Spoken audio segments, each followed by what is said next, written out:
Hello दोस्तों, welcome to my YouTube channel track knowledge. So today we are going to cover Bayes theorem. So without any further due let's get started.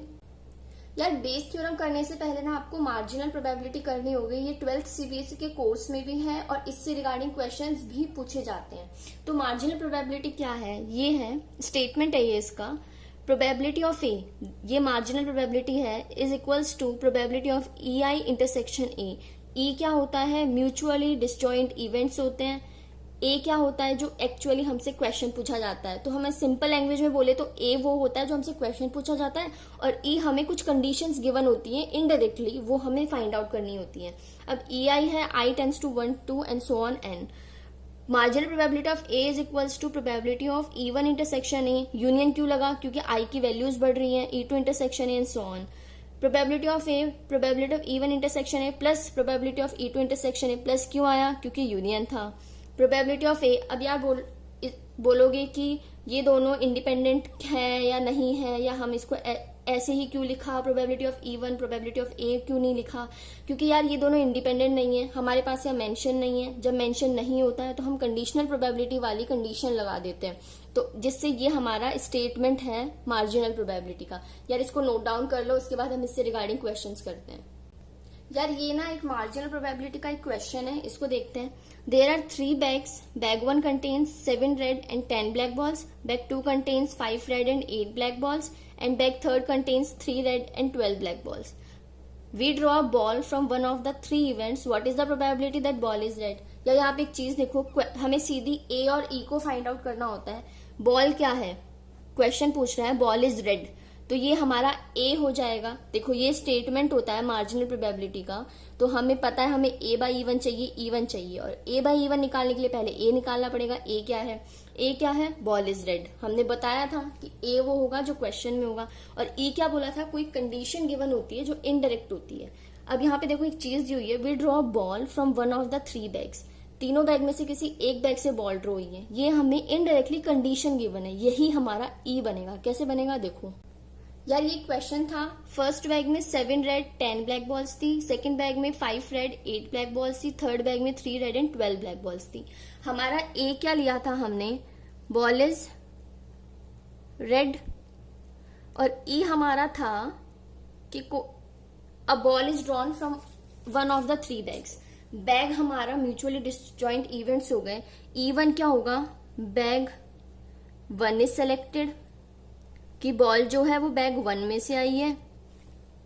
E to हो जाएगा bag 2 is selected,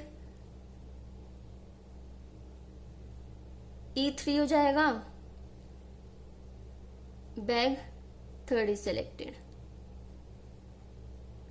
ठीक है यार। अब यार probability of E one क्या होगी? 1/3। कैसे होगी? 3 बैग है हमारे पास, 3 में से किसी एक बैग को चूज करना है। Favourable outcomes upon total number of outcomes, हमने 10th में पढ़ रखा है ये। Same as it is P E two 1/3 and equals to P E three. P E three की भी यही होगी, क्यों? क्योंकि एक बैग को सेलेक्ट करना है 3 बैग में से। अब यार ए क्या था? बॉल इज रेड, यही था हमारा ए। तो P A by E one क्या होगा? ए बाई ई वन का मतलब समझ लो पहले। ए यानी ball is red selected from bag 1, मतलब बैग 1 में से सेलेक्ट करने की क्या प्रोबेबिलिटी थी? ये देखो बैग 1 में 7 रेड है बॉल्स हैं और टोटल बॉल्स 17 है, तो रेड बॉल आने की प्रोबेबिलिटी यहाँ कितनी होगी? 7/10। तो यार रेड बॉल की प्रोबेबिलिटी क्या हो गई? 7/17। 7 रेड बॉल्स थी, 17 टोटल बॉल्स थी। P A by E two, bag में 5 रेड बॉल्स हैं 8 ब्लैक बॉल्स हैं, टोटल बॉल्स 13 और 5 रेड बॉल, तो रेड बॉल्स 5 थी, total ball 13। Favourable upon total, same as it is P A by 3 क्या होगा? 3 रेड बॉल्स हैं और टोटल बॉल 13 है, सॉरी 15 है। ठीक है। अब यार मार्जिनल प्रोबेबिलिटी का स्टेटमेंट क्या था? P A is equals to P E one, P A by E one plus P E two और P A by E two plus P A by. तो यार मार्जिनल प्रोबेबिलिटी का statement ये है। इससे पहले हमें एक चीज और लिखनी होती है जो हमने वहां भी लिखी थी, P E1 intersection A plus P E2 intersection A plus P E3 intersection A. फिर इसके नीचे ये आ जाएगा। अब यार कुछ नहीं है, सीधी वैल्यूज पुट कर देंगे। 1/3 into 7/17 plus 1/3 into 5/13 plus 1/3 into 3/15। That's it. इसको सॉल्व करो, हमारा आंसर आ गया। अब यार इसको ना एक और तरीके से देखो, if then plus if then plus if then. कैसे होता है? If first bag is selected then red आने की probability, if second bag is selected then red आने की probability, if third bag is selected then red आने की probability.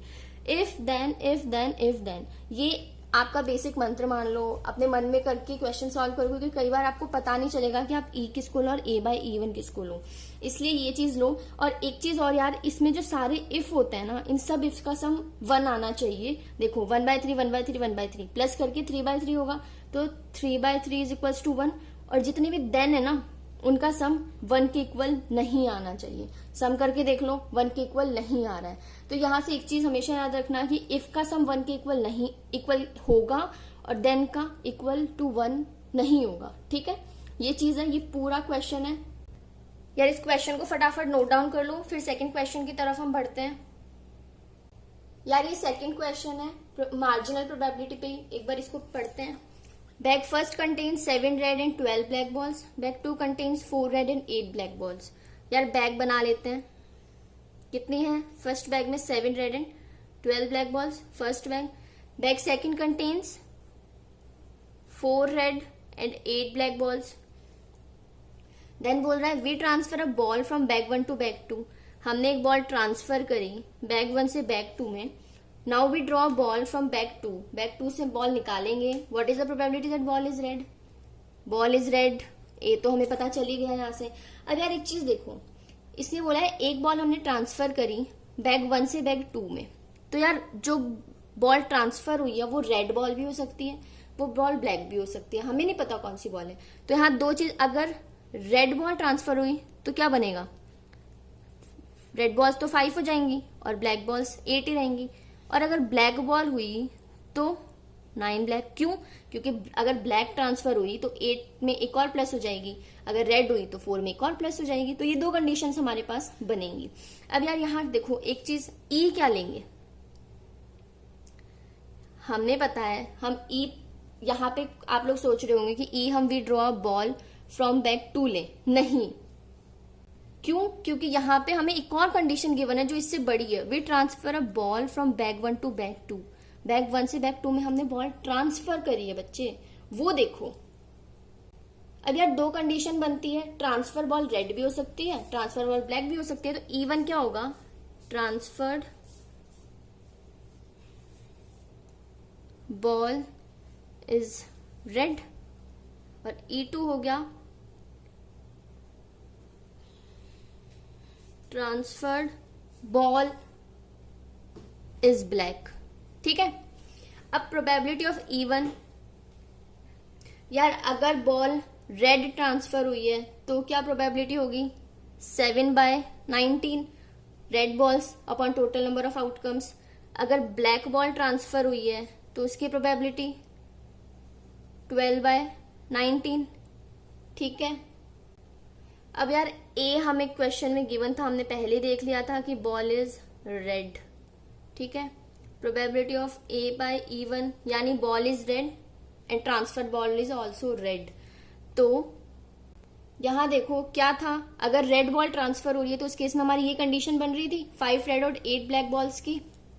तो यार 5 रेड और 8 ब्लैक बॉल्स थी, तो 5/13 हो जाएगा ये। उसमें से रेड बॉल को निकालने की प्रोबेबिलिटी क्या होगी? 5/13 ही होगी ना। पी ए बाय E2 यानी ball is red but transfer ball is black. अब यहाँ पे कंफ्यूज मत होना, यहाँ जब ब्लैक बॉल ट्रांसफर हुई थी तो ये वाली कंडीशन बनी थी 4 रेड और 9 ब्लैक बॉल्स। इसमें से रेड बॉल निकालने की प्रोबेबिलिटी क्या होगी? 4/13। तो यहाँ पे क्या होगी? 4/13 13। इतना आया। अब यार मार्जिनल प्रोबेबिलिटी का स्टेटमेंट क्या होता है? E1 इंटरसेक्शन ए की probability plus E2 intersection A, यही है, is equals to P E1 P A by E1 plus probability of E2 and probability of A by E2। Simple values रख दो अब, 7/19 इंटू 5/13 प्लस 12/19 इंटू 4/13। ठीक है, अब इसको आगे सॉल्व कर लेंगे, आ जाएगा। अब देखो यहां पे अगर हम इफ और देन वाला फंडा लगाएंगे तो कैसे लगाएंगे? इफ देन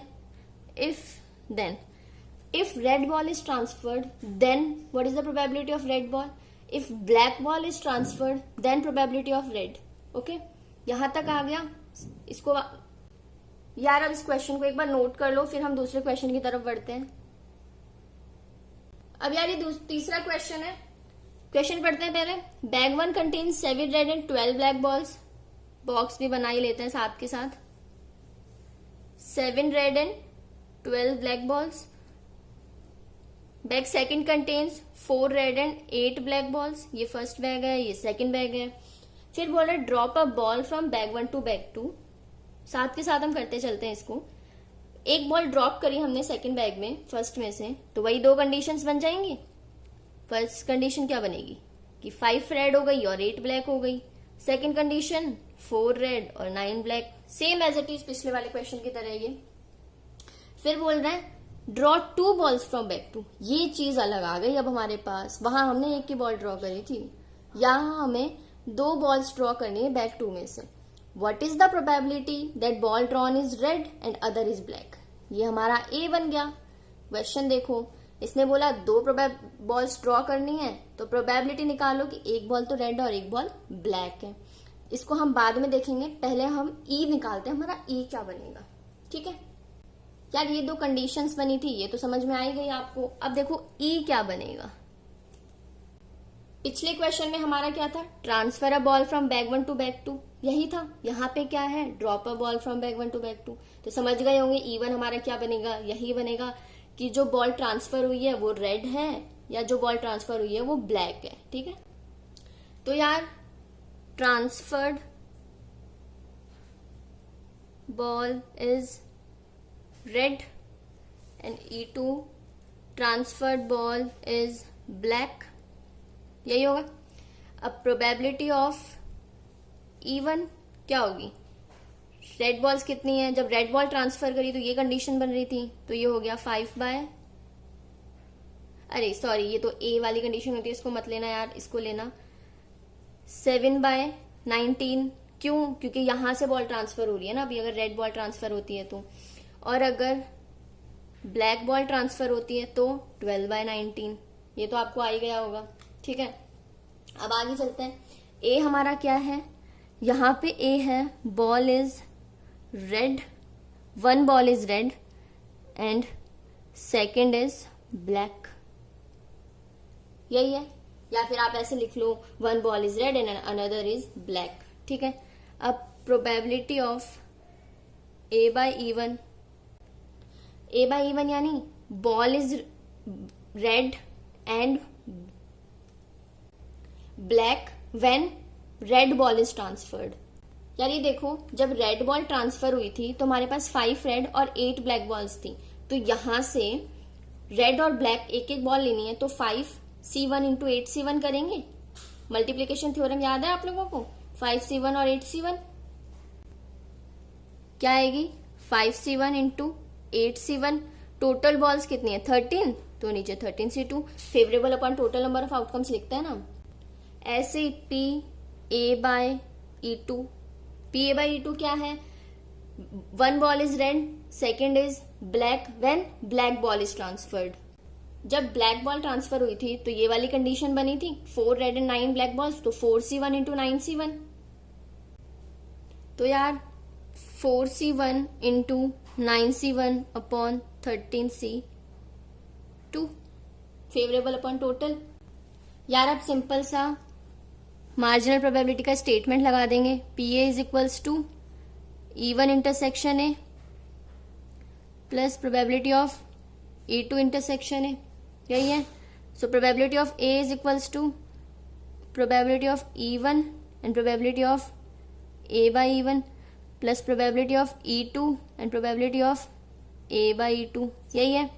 वैल्यूज पुट कर देंगे. E1 क्या था 7/19, 5C1 into 8C1 upon 13C2 plus 12/19 into 4C1 into 9C1 upon 13C2. ठीक है.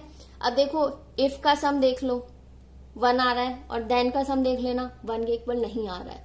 ठीक है यार एक बार क्वेश्चन को नोट कर लो, फिर एक और क्वेश्चन करते हैं हम लोग. अब यार मार्जिनल प्रोबेबिलिटी आप लोगों को आ गई होगी, स्टेटमेंट बता दिया मैंने, क्वेश्चंस करवा दिए. अब हम बेस थ्योरम की तरफ बढ़ते हैं, तो उससे आपको और भी ज्यादा क्लियर हो जाएगी मार्जिनल और बेस दोनों ही. ठीक है. बेस थ्योरम का स्टेटमेंट क्या है, probability of EI upon A, ये गिवन दैट A है, इसका स्टेटमेंट ये है probability of EI into probability of A by EI submission of probability of EI into probability of A by EI. यार ये ना ये चीज कुछ नहीं है, ये मार्जिनल प्रोबेबिलिटी है, इसको देख के ना डरना मत. ठीक है. ये सिंपल PA है, मार्जिनल प्रोबेबिलिटी. तो ये हमारा स्टेटमेंट होता है. अब इस स्टेटमेंट को कैसे क्वेश्चंस में अप्लाई करना है वो बता देती हूँ मैं आपको. यार ये क्वेश्चन देखो, ये क्वेश्चन वही है जो हमने मार्जिनल प्रोबेबिलिटी में पहला क्वेश्चन किया था. एक बार इस क्वेश्चन को वापस देखते हैं. यार इस क्वेश्चन को ना एक बार वापस देख लो, क्या था ये, फटाफट से रीड आउट कर लो इसको, फिर इसी का बेस थ्योरम बताते हैं कैसे बनेगी. अब यार इस क्वेश्चन को रीड आउट करते हैं. We draw ball from one of these 3 bags if drawn ball is red. What is the probability that ball is drawn from bag 2. यार यहाँ पे एक चीज आप देख रहे हो, एक अलग सा स्टेटमेंट बना है. वहां स्टेटमेंट क्या था, वहां था कि यहां बोल रहा है ball is drawn from bag 2 और वहां था दैट बॉल इज रेड. ठीक है. डिफरेंस समझो. यहां हमें गिवन कंडीशन साफ साफ दी हुई है, if drawn ball is red then what is the probability कि वो बैग 2 से सेलेक्ट हुई है. वहां थी कि बॉल रेड है, ड्रॉ हुई है, लेकिन ये नहीं बोला किस बैग से हुई है. ये डिफरेंस. अब इसको कैसे सॉल्व करेंगे, तो यार कुछ भी नहीं है, सेम एज इट इज आएगा सब कुछ, सारा का सारा. E1 वही होगा, bag 1 is selected, E2 bag 2 is selected, वही प्रोबेबिलिटी ऑफ E1 इज 1/3. ओ E3 भी है, bag 3 is selected, probability of E2 is equals to probability of E3 is equals to 1/3. ये पहले बता चुकी हूं. ठीक है. अब आगे A क्या है, बॉल इज रेड. बस यार यहाँ एक दिक्कत आती है, वहां हमें क्वेश्चन से पता चल जाता था हमें A क्या लेना है. यहाँ पे क्वेश्चन क्या बोल रहा है, find the probability that ball is drawn from bag 2. ये देखो, ये यहां बोलते हैं इसे गिवन कंडीशन है, ball drawn from bag 2. Bag 2 से हो रही है तो बैग्स को हम E1 E2 ले लेंगे, E3 ले लेंगे. ठीक है. और if drawn ball is red, drawn ball is red, ये जो पहले कंडीशन होती है ना, इसको हम A लेते हैं बेस थ्योरम में. इस चीज को मत भूलना. ठीक है. तो फिर PA बाई E1 क्या होगा, A यानी ball is red drawn from first bag, वही 7/17. PA by E2 same as it is चलेगा, 5/13. PA by E3 is 3/15. यहां तक आ गया. आगे बढ़ते हैं. अब देखो क्वेश्चन बोल रहा है ball is drawn from bag 2. ठीक है. तो probability of E2 by A, क्यों, क्योंकि सेकेंड बैग में से ड्रॉ हो रहा है, हमने पीछे देखा था ये, is equals to probability of E2 intersection A and probability of A, जो कि हमारी मार्जिनल प्रोबेबिलिटी होती है. इसको हम A नहीं लिखेंगे यहाँ पे, इसका भी तरीका है. क्या है, E1 इंटरसेक्शन है, प्रोबेबिलिटी ऑफ, ये देखो जैसे हम मार्जिनल में लिखते थे स्टार्टिंग में, वैसा ही है. इसको प्रोबेबिलिटी ऑफ E2 और ये probability of A by E2. ये probability of E1 into probability of A by E1 plus probability of E2 and probability of A by E2 plus probability of E3 into probability of A by E3। यार एक चीज देखना क्या है, यहाँ पे अब कुछ बोलेंगे 2 क्यों लिया, क्यों, क्योंकि वहां हमें बोला है ball is drawn from bag 2। अगर बोलता ball is drawn from bag 1 तो हम E1 ले लेते, बोलता ball is drawn from 3 bag तो हम 3 ले लेते हैं यहाँ पे, ठीक है। इसमें कुछ नहीं है, अब सिंपल आपको वैल्यूज पुट कर देनी है, वैल्यू आप पुट कर ही लोगे। चलो मैं करके भी दिखा देती हूँ। 1/3 इंटू A बाई E2 क्या है 5/13, ये 1/3 into 7/17 plus 1/3 into 5/13 plus 1/3 into क्या है 3/15।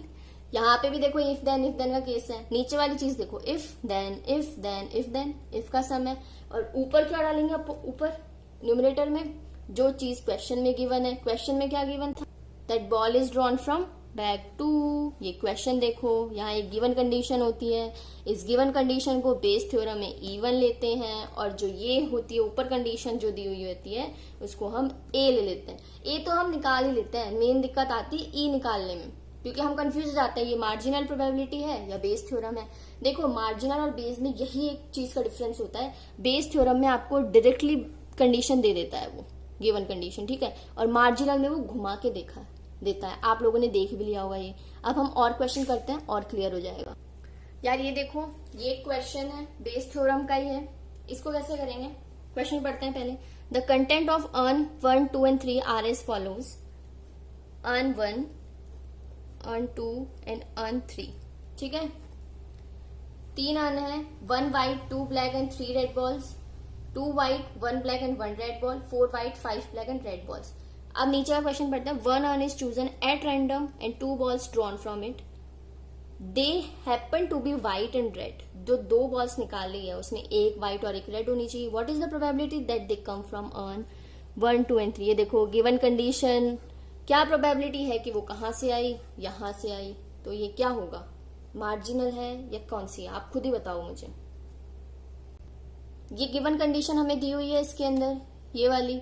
अब हमारे पास अर्न में 1 व्हाइट 2 ब्लैक और 3 रेड ऐसे ही है। सेकेंड अर्न में 2 व्हाइट 1 ब्लैक और 1 रेड है। थर्ड अर्न में 4 व्हाइट 5 ब्लैक और 3 रेड है। यार गिवन कंडीशन थी, समझ आ रहा है, सीधे सीधे गिवन कंडीशन दी हुई है तो बेस थ्योरम है, ठीक है। और जो गिवन कंडीशन होती है वही हमारी क्या होती है, E1 E2 E3 होगा। E1 is earn first is selected, E2 is on second is selected और E3 is on third is selected, ठीक है। Probability of E1 is 1/3, same as it is bags की जैसे, 3 बैग में से एक bag को चूज करने की प्रोबेबिलिटी, ऐसे ही E2 और ऐसे ही E3। यार अब A क्या है, ए बोल रहा था they happen to be white and red. ये देखो बोला था 2 balls drawn from it, they happen to be white and red, ये हमारा ए हो, ठीक है। जो क्वेश्चन हमसे पूछता है उसी को हम ए लेते हैं। यहाँ पे क्वेश्चन ऊपर पूछता है बेस थ्योरम में, तो 1 is white and another is red, ठीक है। तो पी A बाय E1, एक व्हाइट होनी चाहिए और दूसरी रेड होनी चाहिए। अब यार देखो यहाँ पे कोई ट्रांसफर वाला चक्कर नहीं था, तो हमको क्या सीधे चूज करनी, फर्स्ट वाले में से एक व्हाइट और 2 रेड, एक व्हाइट और 3 रेड करनी है, सॉरी एक व्हाइट और 3 रेड है इस यार पता नहीं मैं क्या बोले जा रही हूँ। तो देखो वापस बोलती हूँ, एक व्हाइट और एक रेड चाहिए हमें, एक व्हाइट और एक रेड चाहिए, रेड 3 है एक व्हाइट है। अब इसको कैसे लिखेंगे इसकी प्रोबेबिलिटी में, एक तो व्हाइट है और रेड कितनी है 3 है, टोटल बॉल कितनी है 6 बॉल है, तो 6 बॉल में से 2 बॉल को चूज करने की प्रोबेबिलिटी 62, तो ये हमारी एक व्हाइट और एक रेड को चूज करने की प्रोबेबिलिटी आ गई ये 1 इंटू 3, और इसको तो आपको आता ही होगा 6 factorial upon 6 minus 2 4 factorial into 2 factorial. ठीक है, इसको आगे सॉल्व कर लेना। Probability of A by E2, A by E2 भी सेम ऐसे ही होगा। देखो सेकेंड बैग में 2 वाइट है 1 रेड है, 2 इंटू 1 अपॉन 2 1 3 4 5 5C2। ठीक है यार, इसी तरीके से ना थर्ड वाला भी हो जाएगा। ठीक है, अब इसको क्वेश्चन में क्या करना है, देखो क्वेश्चन देखो इसको एक ही क्वेश्चन में ना 3 क्वेश्चन पूछे हैं, फ्रॉम 1 सेकेंड और थर्ड। तो पहले हम 1 वाले की बेस निकालेंगे, फिर सेकंड वाले की, फिर थर्ड वाले की, अलग अलग निकलेगी। अब वो बताती हूँ कैसे निकलेगी यार। वो करने से पहले ना एक बार इसको नोट कर लो, जिससे कि फिर आगे वाला स्टार्ट कर देते हैं। अब यार ये फॉर्मूला होता है, तो फर्स्ट टर्म में से सेलेक्ट करने की प्रोबेबिलिटी ये होगी। इसमें सिंपल आपको वैल्यूज रखनी है, same as it is. Second term में से करने के लिए दोबारा लिखना पड़ेगा, यहाँ E2 बाय ए हो जाएगा, यहाँ E2 इंटरसेक्शन है और नीचे का सेम रहेगा, वहां यही प्रोबेबिलिटी ऑफ E2 और A बाय E2 हो जाएगा। ऐसे ही थर्ड की निकालनी है, तो ये 3 अलग अलग प्रोबेबिलिटीज निकल जाएंगी। ठीक है, तो इसमें आप वैल्यूज पुट कर लेना, आपका आंसर आ जाएगा। अब यार एक बार इस क्वेश्चन को देखो, काफी इजी क्वेश्चन है ये। क्वेश्चन पढ़ते हैं पहले। A letter is known to have a come either from Tatanagar or Calcutta. On this envelope just 2 consecutive letters TA are visible. What is the probability that the letter comes from Calcutta? ठीक है यार, यहाँ given condition दी हुई है, देखो कि letter कहाँ से आ रहा है, कैलकाटा से आ रहा है। तो कैलकाटा से आना, या तो वो कैलकाटा से आएगा या टाटानगर से आएगा। तो E1 E2 क्या हो गया, ये फर्स्ट तो हो गया लेटर कम्स फ्रॉम कैलकाटा, और E2 हो गया लेटर कम्स फ्रॉम टाटानगर। ठीक है, तो इसकी प्रोबेबिलिटी 1/2 और इसकी प्रोबेबिलिटी 1/2। E1 और E2 की 1/2 हो जाएगी। अब यार क्या बोल रहा है कि TA जो है ना वही विजिबल हो रहा है। तो हम यहाँ पे जैसे टाटानगर है ना, जैसे टाटानगर है, आपने परमुटेशन एंड कॉम्बिनेशन में पढ़ा होगा 11th में। टाटानगर, इस TA को ना, क्योंकि एक ही T आएगा, इसको हम एक ही वर्ड मानेंगे। तो टोटल वर्ड्स कितने हुए, 1 2 3 4 5 6 7 8। तो इसमें से TA को सेलेक्ट करने की प्रोबेबिलिटी क्या है, 2/8। क्यों, क्योंकि 2 TA हैं, तो ये 2/8 होगी इसको तो सेलेक्ट करने की। और अगर वो कैलकाटा में से आ रहा है वर्ड, तो कैलकाटा, तो ये TA इसमें एक बार है, तो ये पूरा एक वर्ड मानेंगे हम। 1 2 3 4 5 6 7 वर्ड्स हो गए इसके। तो यहाँ पे TA एक ही बार है, तो इसकी प्रोबेबिलिटी 1/7। अब इसको क्वेश्चन में कैसे लिखेंगे ये देखो। अब आप लोग सोचोगे यार इसने तो ये क्या कर दिया, A कैसे निकालेगी। यार A यही है कि वो लेटर जो है वो क्या है, इनमें से ही होना है उसको भी। A हमारा था, इवेंट क्या था हमारा A वाला, 2 consecutive letters TA are visible, यही था। अब यार probability of A bye E1, यानी TA विजिबल हो और वो आए किससे, कैलकाटा से। तो कैलकाटा से आने की प्रोबेबिलिटी हमने निकाली थी 1/7। ऐसे ही A बाय E2, TA एक साथ आए और कहाँ से आए, टाटानगर से आए, उसकी प्रोबेबिलिटी क्या थी, 2/8। ठीक है, अब क्या बोल रहा था, वही बेस थ्योरम लगा देनी है। देखो कैलकाटा हमने फर्स्ट रेंज में लिया, तो E1 by A is equals to probability of, यार मैं सीधा सीधा कर रही हूँ, पूरा फॉर्मूला नहीं लिख रही हूँ, पर आप लोग याद रखना प्रेजेंटेशन सेम करनी है। अगर प्रेजेंटेशन में उल्टा फुल्टा करोगे तो वो मार्क्स नहीं देंगे, मार्क्स काट लेंगे, फिर आप बोलोगे आपके मार्क्स कहाँ गए। ठीक है,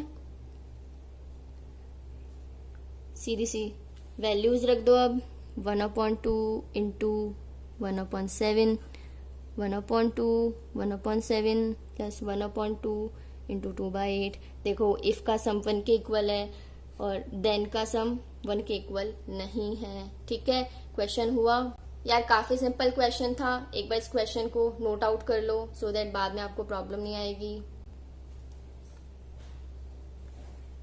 तो यार अब तक आपको बेस थ्योरम और मार्जिनल को समझ में आ गया होगा क्या डिफरेंस होता है और क्या डिफरेंस नहीं होता है। अब मैं आपको एक क्वेश्चन करवा रही हूँ जिसमें मार्जिनल भी है और बेस थ्योरम भी है। ठीक है, ये क्वेश्चन थोड़ा बड़ा होगा, देख के डर मत जाना। चलो स्टार्ट करते हैं। ठीक है, The probabilities of x, y, z becoming managers are 4/9, 2/9 and 1/3 respectively. The probabilities that the bonus scheme will be introduced if x, y, z becomes manager. ये. अब क्वेश्चन देखो. What is the probability that bonus scheme will be introduced? और एक question है if the bonus scheme has been introduced, what is the probability that the manager appointed was x? देखो एक question इनमें से जो है बेस का है और एक क्वेश्चन जो है वो मार्जिनल का है. अब वो आप लोग ढूंढो कि मार्जिनल का कौन सा है और बेस का कौन सा है. अब वो ढूंढने के लिए आप थोड़ा सा दिमाग लगाओ. लगाया? आया समझ? अब देखता आपने सही लगाया या नहीं लगाया. देखो पहले सीधी चीज देखो, इसमें आपको डायरेक्ट कंडीशन कुछ दी हुई है. What is the probability that bonus scheme will be introduced. इसने बोला बोनस स्कीम इंट्रोड्यूस हुई है, उसकी प्रोबेबिलिटी निकालो. इसमें बोल रहा है अगर बोनस स्कीम इंट्रोड्यूस हुई है तो प्रोबेबिलिटी निकालो कि मैनेजर एक्स अपॉइंटेड हुआ है. यार ये वाला बेस थ्योरम है, ठीक है, और ये मार्जिनल है, दिख रहा है. इसने सीधी कंडीशन दे दी कि मैनेजर जो अपॉइंट हुआ है वो एक्स है. यहाँ पे उसने सिर्फ बोनस स्कीम की प्रोबेबिलिटी पूछी है, ठीक है. यहाँ पे बोनस स्कीम इसने ऊपर दे दी, सीधा सीधा पता चल रहा है. अब इसको स्टार्ट करते हैं क्वेश्चन को. अब यार E1, E2, E3 ये क्या लेंगे. देखो E1 जो होगा ना वो हम क्या लेंगे. अब यार एक बार इस क्वेश्चन को देखो. E1, E2, E3 लेने में ना कुछ बच्चों को प्रॉब्लम आ सकती है. तो वो प्रॉब्लम क्या होगी, आप एक बार ना सीधा सीधा देख लो. इफ देन वाली ट्रिक लगाए यहाँ पे. इन तीनों का सम करो 1 आए, या इन तीनों का करो. इन तीनों का सम करेंगे ना तो 1 आएगा और इन तीनों का करेंगे तो नहीं आएगा. तो सीधी सी बात है, इसको इफ लेंगे और इसको देन लेंगे. इफ क्या होता था हमारा, ई वाली टर्म्स लेते थे. तो यानी E1 क्या होगा, probability of X, Y, Z becoming managers, ठीक है. तो E1 क्या है, इफ एक्स बिकम्स मैनेजर. इसकी प्रोबेबिलिटी भी हमें गिवन थी, साथ के साथ लिख लेते हैं. ऐसे E2 Y becomes manager, probability of E2 क्या है 2/9. ऐसे E3 है Z बिकम्स वही मैनेजर, तो प्रोबेबिलिटी ऑफ E3 क्या है सेम 1/3. तो यार अब ये तो हो गया. अब हम लेंगे ए क्या लेंगे. अब हम देखो हमने देन में लिया था ये if X Y Z becomes manager. तो बोनस स्कीम इंट्रोड्यूस हो रही है ना, वो है ये देखो ऊपर बोनस स्कीम इंट्रोड्यूस्ड. तो एक्स वाई जेड मैनेजर्स बनने की ये वाली प्रोबेबिलिटीज है, यही हम ए हो जाएगी. ए क्या होगा, बोनस स्कीम इंट्रोड्यूस्ड. तो पी A/E1 यानी बोनस स्कीम इंट्रोड्यूस हुई. अगर एक्स मैनेजर बना तो इसकी प्रोबेबिलिटी हमें गिवन है ऑलरेडी 3/10. A/E2 सेकेंड मैनेजर बना तो बोनस स्कीम 1/2. A/E3 अगर थर्ड मैनेजर बना तो बोनस स्कीम ये है 4/5.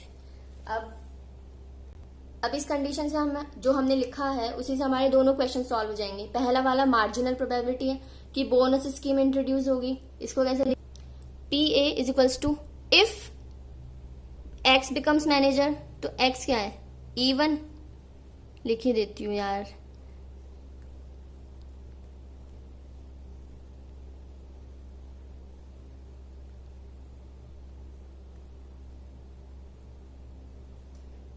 अगर E1 मैनेजर बनता है यानी अगर एक्स मैनेजर बनता है तो 4/9 इंटू A/E1 3/10 प्लस सेम करते जाओ 2/9 इंटू 1/2 प्लस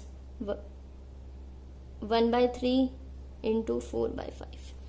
ये तो हमारी मार्जिनल प्रोबेबिलिटी निकल गई. अब क्या भैया, ये तो हमारा मार्जिनल प्रोबेबिलिटी निकल गई. तो दोस्तों अब हमें निकालनी है ये बेस थ्योरम. इसने बोला था मैनेजर एक्स वॉज अपॉइंटेड. तो मैनेजर एक्स जो अपॉइंट हो रहा है उसके लिए ये वाली थी, तो ये नीचे ये लिखेंगे और आपको ऊपर न्यूमरेटर में इसको वापस लिख देंगे. हो गया क्वेश्चन सॉल्व. तो यार एक बार फटाफट इस क्वेश्चन को नोट कर लो. अब यार इस क्वेश्चन से ना आपको एक चीज पता चल गई होगी कि क्या डिफरेंस होता है मार्जिनल में और बेस थ्योरम में, ठीक है. तो चलो आगे बढ़ते हैं. यार ये एक और क्वेश्चन है. इस क्वेश्चन में क्या है, in 2002 there will be 3 candidates for the position of principal, mister Chatterjee, mister Iyengar and doctor Singh, ठीक है, whose chances of getting an appointment are in the proportion 4:2:3 respectively. The probability that Mr. Chatterjee, if selected, would introduce his education in college is 0.3, probability of Ayanagar is 0.5 and of Dr. Singh is 0.8. Sorry यार, ये देखो एक और question. In 2002, there will be 3 candidates for the position of principal, Mr. Chatterjee, Mr. Ayangar and Dr. Singh, whose chances of getting an appointment are in the proportion 4:2:3 respectively. The probability that Mr. Chatterjee is selected would introduce education in college is 0.3 and probability of Mr. Ayangar is 0.5 and Dr. Singh is 0.8. अब यार इसमें भी same चीज है, 2 question पूछे गए हैं, एक मार्जिनल का क्वेश्चन है और एक बेस थ्योरम का क्वेश्चन है. अब हमें फाइंड करना है कौन सा मार्जिनल है कौन सा बेस है. पहला क्वेश्चन है what is the probability that there will be co education in the college, और दूसरा है if there is a co education in the college in 2003 what is the probability that doctor Singh is principal. यार question ठीक है, तुमने ढंग से नहीं पढ़ा, अभी मैंने भी नहीं पढ़ा, चलो मान लेते. ठीक है, यहाँ पे देखते हैं, सीधी सीधी चीज दी हुई है, doctor Singh is the principal. तो ये बेस थ्योरम का क्वेश्चन हो गया. इसमें सीधा पूछा है को एजुकेशन कैसे लाएंगे कॉलेज में, उसकी प्रोबेबिलिटी. तो ये मार्जिनल का क्वेश्चन हो गया, सीधा सा पता चल रहा है, कोई लोड नहीं है, कोई कुछ नहीं है. इसमें देखो क्वेश्चन पहले पूछते हैं, गिवन कंडीशन बाद में देते हैं. ठीक है, अब दोबारा एक चीज देखो, देयर विल बी 3 कैंडिडेट्स हैं, मिस्टर चटर्जी, अयानगर और डॉक्टर सिंह, जिनके अपॉइंटमेंट के चांसेस जो हैं 4:2:3 है. यानी चटर्जी के जो चांसेस हैं वो 4:2 इन तीनों का प्लस, अयानगर के 2:2 अपॉन इन तीनों का प्लस, डॉक्टर सिंह के 3 अपॉन इन तीनों का प्लस. ऐसे ही आएगा. रेशियोज में हम ऐसे ही करते हैं, डिनोमिनेटर में सबको प्लस कर देते हैं और ऊपर जो चाहिए वो ले लेते हैं. ठीक है, अब बात आती है कि किसको हमें ए लेना है और किसको हमें ई लेना है. देखो यार, यहां से देखो चीज, probability that doctor Singh is the principal, doctor Singh principal है, ये हमारे इवेंट है, इसको हम ई लेंगे. अब दोबारा इस क्वेश्चन को देखो, यहाँ पे बोल रहा है 3 candidates for the position of principal, mister Chatterjee, Iyengar, doctor Singh, whose chances of getting an appointment ये है. और क्वेश्चन जो था हमारे पास वो क्या पूछ रहा है, doctor Singh is the principal, उसकी प्रोबेबिलिटी. तो E1 E2 E3 क्या होगा, वही होगा 4:2:3 वाला. तो E1 क्या हुआ, मिस्टर चटर्जी इज सेलेक्टेड, यही हुआ ना. और E2 हुआ मिस्टर अयानगर इज सेलेक्टेड, और E3 हुआ डॉक्टर सिंह इज सेलेक्टेड, यही हुआ.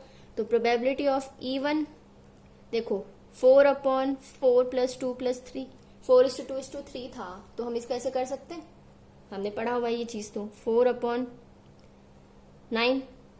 ऐसे ही probability of E2 is 2/9 and probability of E3 is 3/9. यहां तक आया. अब यार बात आती है ए क्या लें. ए क्या होता है, देखो ए तो हम वही लेंगे ना, if there is a co education in the college. तो कॉलेज में को एजुकेशन लाना ही ए हो गया हमारा, इंट्रोडक्शन ऑफ को एजुकेशन, यही है. अब यार को एजुकेशन की प्रोबेबिलिटीज हमें ऑलरेडी गिवन है क्वेश्चन में, PA/E1, PA/E2, PA/E3, ये तीनों. अब ये तीनों कहाँ है क्वेश्चन में, ये भी देख लो. ये देखो क्वेश्चन में, if selected would introduce education in college 0.3, 0.5 and 0.8. सो ये को एजुकेशन होगा. तो इसकी प्रोबेबिलिटी ऑलरेडी गिवन है हमें. तो यार यानी ए इंट्रोडक्शन ऑफ को एजुकेशन बाय मिस्टर चटर्जी, इसकी प्रोबेबिलिटी क्या है 0.3, अयानगर से 5.5 और डॉक्टर सिंह से 0.8. अब यार एक क्वेश्चन में क्या था फर्स्ट वाले में, मार्जिनल प्रोबेबिलिटी में, कि को एजुकेशन इंट्रोड्यूस करो. तो को एजुकेशन इंट्रोड्यूस करेंगे तो उसमें क्या होगा, PE1 into PA/E1 plus PE2 into probability of A/E2. यार मैंने ना आप लोगों को फॉर्मेट बता दिया है कैसे लिखना है. अगर मैं बीच में कुछ स्टेप खा जाती हूँ तो आप फॉर्मेट मत भूलना, आप वैसे ही करना फॉर्मेट के तरीके से. अब इनकी वैल्यूज पुट कर दे. यार देखो ये मार्जिनल प्रोबेबिलिटी है, वैल्यूज हमने पुट कर दी सारी, जो अब इसको प्लस माइनस तो आप लोग कर ही लोगे, मेरा काम मेथड बताना है, मैंने बता दिया। अब बेस थ्योरम करते हैं। क्वेश्चन में पूछ रहा था कि डॉक्टर सिंह इज सेलेक्टेड, तो डॉक्टर सिंह को सिलेक्ट करने की प्रोबेबिलिटी ये वाली थी, ये चटर्जी की थी, आयनगर की थी, और ये डॉक्टर सिंह की थी, तो यही वाली है। तो देखो PE3 by A is equals to PE3 PA by E3 upon PA लिख लेते हम सीधा, मार्जिनल, ठीक है। ये हम ऊपर से ले लेंगे और यहाँ E3 की वैल्यू डाल देंगे, दैट इज 3/9 इंटू 0.8 और अपॉन में 4/9 into 0.3 plus 2/9 into 0.5 plus 3/9 into 0.8, ठीक है। या राइटिंग को अवॉइड करना, मेथड देखो, ढंग से समझो, चिल होके समझो, स्ट्रेस मत लो ज्यादा। तो ये हो गया, ये क्वेश्चन आया समझ में। ये देखो एक और क्वेश्चन है, the chances that doctor A will diagnose a disease X correctly is 60%, the chances that a patient will die by his treatment after correct diagnosis is 40% and the chances of death by wrong diagnosis is 70%. A patient of Dr. A who has disease X died. What is the chance that his disease was diagnosed correctly? अब पहले तो या तो ये Bayes theorem है या ये marginal probability है। पहले इसमें एग्जामिन करो कि ये क्या है, बेस थ्योरम है या मार्जिनल प्रोबेबिलिटी है। कैसे करते हैं, लास्ट में देखते हैं हम। हमें गिवन कंडीशन लास्ट में मिल रही है सीधे सीधे तो बेस थ्योरम है, नहीं मिल रही है तो क्या है, marginal. What is the chance that his disease was diagnosed correctly, ये बोल रहा है, गिवन कंडीशन दे रहा है। क्वेश्चन ढंग से पढ़ो और अच्छे से समझ आएगा। क्या चांसेस हैं डॉक्टर ए के डिजीज को एक्स को करेक्टली डायग्नाइज करने के, 0.6, प्रोबेबिलिटी बोल दी मैंने सीधा, 60%। The chance that a patient will die by his treatment after correct diagnosis is 40%. And the chances of death by wrong diagnosis is this. A patient of Dr. A who has disease X died. तो यार देखो दे रखी है ना हमारे पास given condition, तो ये Bayes theorem है, अब इसको सॉल्व करते हैं। अब यार यहाँ पे हमारी गिवन कंडीशन है कि डिजीज वाज डायग्नाइज्ड करेक्टली, तो हमारा E1 क्या बनेगा, that disease diagnosed correctly by doctor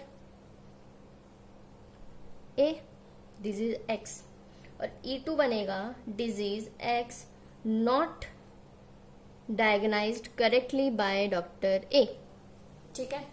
तो probability of E1 is equals to and probability of E2 क्या होगी। क्वेश्चन देखो क्या था, doctor A will diagnose a disease X correctly is 60%, okay. तो करेक्ट करने की कितनी है, 60% है, तो यानी 0.60 है। अब नहीं करने की, या नहीं करने की हम सही करने की वो प्रोबेबिलिटी वाला फंडा लगा दें, 1 माइनस 0.60 इज इक्वल्स टू कितना होगा, 0.40। अब आप लोग बोलोगे कि यार 0.40 तो ऊपर भी था, यार 0.40 जो ऊपर है वो क्या है वो देखो, the chances that a patient will die by his treatment after correct diagnosis, ये दूसरी कंडीशन है, इसमें हम ये चीज नहीं लगा सकते, ठीक है। अब देखो ए क्या है, a patient of doctor A who has the disease X died, ये है हमारा ए है पेशेंट एक्स डाइड, ठीक है। अब PA/E1 क्या होगा, पेशेंट मर गया, अगर उसकी जो डायग्नोसिस थी वो करेक्टली एग्जामिन करी डॉक्टर ने, तो उसकी प्रोबेबिलिटी हमें ऑलरेडी गिवन है क्वेश्चन में, ये देखो 40% bye his treatment after correct diagnosis, तो ये कितना हो गया, 0.4, यार क्या था 40/100 था ना, तो ये 0.40 हो जाएगा, ऐसे समझ लो, नहीं आया तो। फिर है प्रोबेबिलिटी ऑफ A/E2, A/E2 का मतलब क्या है, डिजीज डायग्नाइज्ड हुई डॉक्टर से लेकिन इनकरेक्टली हुई, ठीक है, ढंग से डायग्नाइज नहीं हुई। यार ये भी हमें क्वेश्चन में मेंशन है, देखो, and the chances of death by wrong diagnosis is 70%, ठीक है। तो ये हमारा हो गया 70%, तो ये 70/100 इज इक्वल्स टू 0.70। चलो अब क्वेश्चन करते हैं, बेस थ्योरम है, तो बेस थ्योरम में पहले तो ये देख लो क्वेश्चन क्या था बेस थ्योरम का, वाज डायग्नाइज्ड करेक्टली है, तो प्रोबेबिलिटी ऑफ E1/A आएगा, ये probability of E1 into probability of A by E1, ये हो गया probability of E1, probability of A by E1 plus probability of E2, probability of A by E2। Values रखेंगे, E1 क्या था 0.60 into A by E1 0.40 upon 0.60 into 0.40 plus 0.40 into 0.70। अब देखो जो if है ये हो गया इफ देन, ये जो इफ है इनका सम 1 के इक्वल आ रहा है तो हमारा इफ सही है, यानी हमने सही लिया है ई। और देन का सम 1 के इक्वल नहीं आ रहा, मतलब ये हमारा ये भी सही है। तो यार ये हो गया आपका Bayes theorem, marginal probability. Hope आप लोगों को सब कुछ ढंग से क्लियर हो गया होगा। अगर कोई डाउट है तो कमेंट बॉक्स में मेंशन कर दो, मैं ट्राई करूंगी सबके कमेंट्स के आंसर करने का, सबके डाउट्स को क्लियर करने का। तो मिलते हैं अगली वीडियो के साथ, बाय बाय।